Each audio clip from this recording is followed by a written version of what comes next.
आज हम बनाने जा रहे हैं टोमेटो सूप। शाम के टाइम में अगर आप खाना अवॉइड करना चाहते हो तो वेराइटी ऑफ सूप्स हम यहाँ पे बना सकते हैं। तो उसमें से आज बनाने जा रहे हैं हम टोमेटो सूप। तो हमें करना है, ये जो टोमेटो है इसे हमें थोड़ा सा स्टीम कर लेना है, ठीक है। इसके बाद हम बाकी प्रोसीजर देखेंगे। ये जो टोमेटो है इसे मैंने बॉईल कर लिया है, मतलब स्टीम कर लिया है। अब इस तरह से ये रेडी है। अब हमें इसे पील करना है। तो पील हम कैसे करेंगे, हाथ से इसके छिलके हम ऐसे निकाल देंगे। अगर हम छिलके नहीं निकालते तो वो मुंह में आता है, बट फिर भी अगर आपको लगता है तो हमारे हिसाब से हम कर सकते हैं। तो ऐसे छिलके निकालेंगे,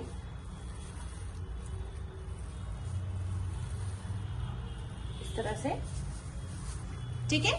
ये इस तरह से बनेगा। अब हम इसे मिक्सर में ग्राइंड करेंगे।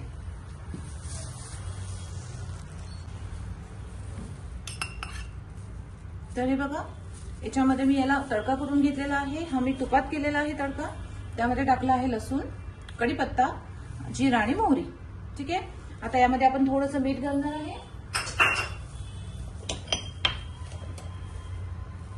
साधं मीठ आणि काळं मीठ, जेणेकरून त्याला छान टेस्ट येईल आणि ते सूप आपल्याला हेल्दी होईल असंच बनवायचं आहे, ठीक आहे। आता याला आपण गॅसवर बॉईल पण करू शकलो असतो, पण ऑलरेडी आपण जे टोमॅटोचे आहे स्टीम केलेले आहे। आणखी त्याला जर बॉईल केलं तर त्याचे विटामिन्स तिथे कमी होऊन जाईल, ठीक आहे। त्यामुळे याला पुन्हा बॉईल नाही करायचं, थोडंसं कोमट पाणी टाकायचं आहे आणि आपल्या इच्छेनुसार त्याला पाहिजे तेवढं पातळ करायचं आहे।